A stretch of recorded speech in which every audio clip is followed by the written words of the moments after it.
Atas nama Rofi.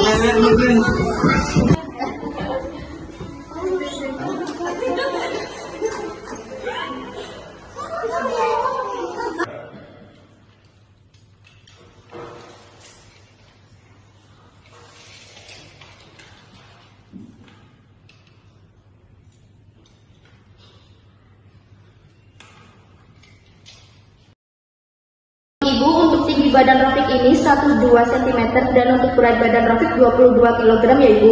Dan dari hasil perhitungan massa tubuh tinggi badan sama berat badan anak, ini lebih tinggi dibandingkan normal anak seusianya Ibu. Oh, berarti itu berlebihan ya Bu? Maksudnya gimana ya? Artinya kondisi Rafiq sudah termasuk kelebihan berat badan Ibu, dan anak yang terlalu gemuk biasanya lebih cepat lelah saat bermain. Dan kalau dibiarkan akan berdampak pada kesehatan, misalnya penyakit jantung dan diabetes. Boleh saya tanya Ibu, biasanya Rafiq makan apa aja ya sehari-harinya, dan aktivitas apa aja yang dilakukan selama di rumah Ibu? Emang betul sih Bu, kayak sering ini saya kasih makanan junk food, terus minuman manis, terus juga ini gak ada kegiatan Bu, kayak main HP terus itu di kamar. Nih makanannya. Ya. End of flashback. Dan Ibu, jadi kita perlu bersama-sama mengubah kebiasaan Rafiq Ibu. Anak seusia 4 tahun baiknya lebih makan makanan yang bergizi seperti sayur, buah, dan ikan. Dan dibatasi makannya cepat saji ya Ibu, dan mengurangi minuman manis. Setelah itu coba ajak Rafiq untuk keluar rumah untuk bermain sepeda, berlarian kecil, dan bermain bola dengan teman-temannya Ibu. Baik Bu, saya bakal coba ajak Rafiq main keluar, terus sama ngurangin makan makanan yang junk food juga. Bagus sekali Ibu, perubahan kecil yang konsisten bisa membantu menurunkan resiko obesitas pada anak. Nanti saya pantau lagi perkembangan Rafiq di posyandu berikutnya ya Ibu. Kami juga akan mengadakan agenda senam pagi bersama seminggu sekali Ibu. Ibu bisa ajak Rafiq untuk ikut agenda yang akan kami adakan supaya Rafiq lebih bergerak ya Ibu tubuhnya. Baik Bu Bidan, terima kasih ya. Sama-sama Ibu, semoga Rafiq lebih sehat dan aktif ya.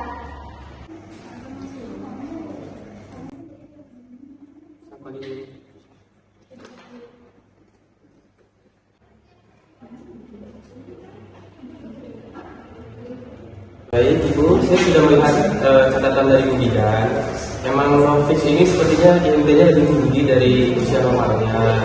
Jadi saya ingin memastikan kembali apakah Rafiq ini ada riwayat penyakit keluarga seperti diabetes atau hipertensi. Ada sih Dok, ini ayahnya punya riwayat diabetes. Jangan lupa ya Bu, untuk si Rafiq ini tetap rutin diajak ke posyandu agar perkembangannya dapat terpantau dengan lebih baik oleh bidan dan juga dokter yang ada di sini. Baik Dok, berarti nggak usah obat ya? Betul Ibu, untuk Rafiq sendiri belum membutuhkan obat. Jadi tapi tetap perlu pemantauan lanjutan untuk memantau berat badannya. Memang saat ini saya akan memberikan rujukan untuk ke rumah sakit yang fasilitasnya lebih memadai agar perkembangannya lebih terpantau ya Bu. Jangan lupa ya Bu, untuk si Rafiq ini tetap rutin diajak ke posyandu agar perkembangannya dapat terpantau dengan lebih baik oleh bidan dan juga dokter yang ada di sini.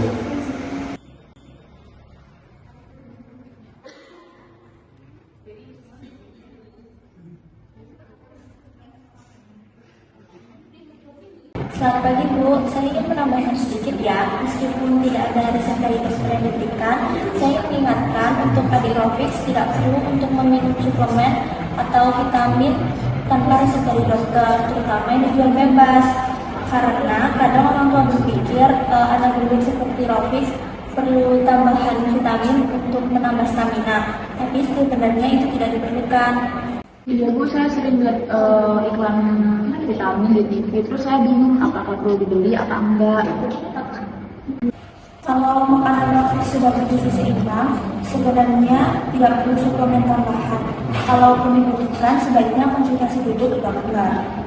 Yang lebih penting bagi adik grafik sekarang adalah menghindari makanan dan minuman manis kemasan, karena di sana mengandung banyak gula tersembunyi. Baik Bu, saya bakal lebih bijak lagi buat milih vitamin buat grafik.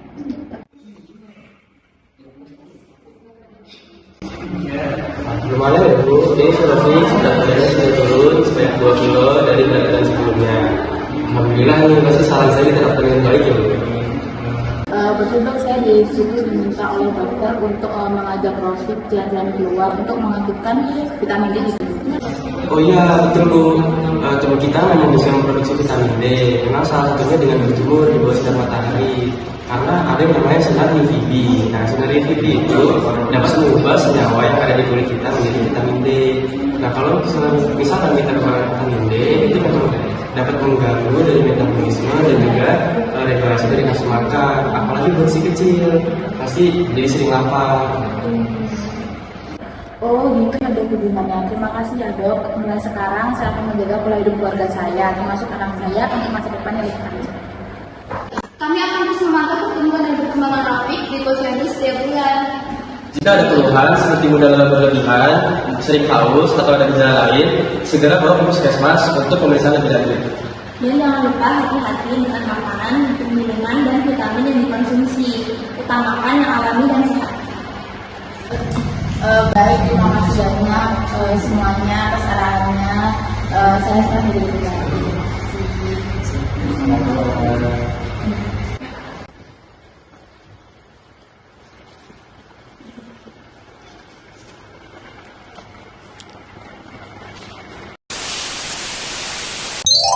Halo, Re. Jadi, pada kesempatan kali ini, Mikologi akan membahas tentang obesitas. Jadi, apa sih obesitas secara umum? Jadi, obesitas secara umum merupakan kondisi medis di mana seseorang mengalami kelebihan lemak, di mana hal ini akan mengakibatkan dampak negatif kepada orang tersebut. Nah, fokus bahasan kita pada kali ini yaitu tata laksana obesitas pada anak. Nah, selanjutnya akan dijelaskan oleh teman-teman saya.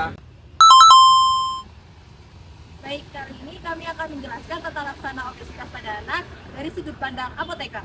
Manajemen obesitas pada anak harus disesuaikan dengan kondisi tiap individunya yang mencakup diet, aktivitas fisik, terapi perilaku, obat maupun kebedahan bila diperlukan. Tujuan utamanya atau target utamanya adalah untuk penurunan berat badan secara realistis dan berkelanjutan terutama pada anak yang obesitas. Apoteker di sini berperan penting dalam edukasi penggunaan obat, pemantauan efek samping, dan kolaborasi dengan dokter. Nah, untuk beberapa obat yang dapat diberikan oleh apoteker untuk menekan obesitas antara lain ada Orlistat, yaitu yang bertugas untuk menghambat penyerapan lemak di usus, namun memiliki efek samping berupa gangguan pencernaan. Lalu ada obat lagi yang namanya GLP-1 agonis. Nah, obat ini itu seperti semaglutide dan juga liraglutide, yaitu untuk menghambat nafsu makan dan juga memperlambat pengosongan lambung. Nah, obat ini diberikan dengan suntikan. Selanjutnya ada Pentermine yang menekan nafsu makan lewat kerja di sistem syaraf pusat. Pentermine ini kekurangannya yaitu penggunaannya harus dibatasi dan diawasi dengan ketat. Selain itu, apoteker bisa membantu pasien memilih strategi non obat seperti mengurangi konsumsi makanan tinggi lemak atau gula, meningkatkan aktivitas fisik, dan menghindari gaya hidup sedentari. Nah, di sini saya dan rekan saya akan menjelaskan tata laksana peran seorang dokter dalam menanggulangi obesitas pada anak. Nah, seorang dokter dapat melakukan program intervensi yang berbasis komunitas. Nah, bila diambil contoh, seorang dokter dapat memberikan edukasi di lingkungan yang memiliki orang tua yang memiliki anak kecil di keluarga mereka.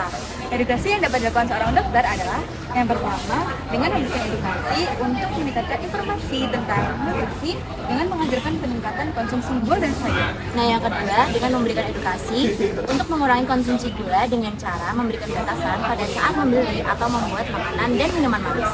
Nah, yang ketiga adalah meningkatkan makanan sehat. Nah, dan yang terakhir adalah untuk mengimbau agar mereka memasak sendiri di rumah daripada membeli makanan di luar rumah. Pertama-tama kami akan menjelaskan tata laksana obesitas pada anak dari sudut pandang bidan. Jadi bidan juga memiliki peranan dalam tata laksana obesitas pada anak, yaitu dengan memberikan edukasi kepada orang tua tentang pentingnya gizi seimbang dalam pertumbuhan dan juga kesehatan anak, yaitu dengan mengurangi kadar gula, garam dan juga lemak pada makanan anak. Kemudian bidan juga memberikan edukasi pada orang tua supaya orang tua bisa memberikan buah-buahan dan juga sayur-sayuran secara rutin untuk melengkapi gizi pada anak.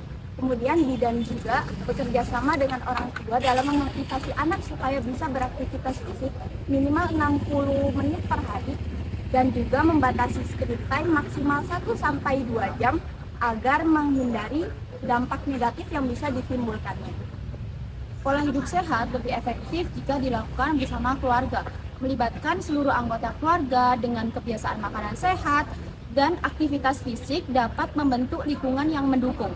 Orang tua juga dapat memantau status gizi anak melalui IMT secara rutin untuk pertumbuhan yang ideal.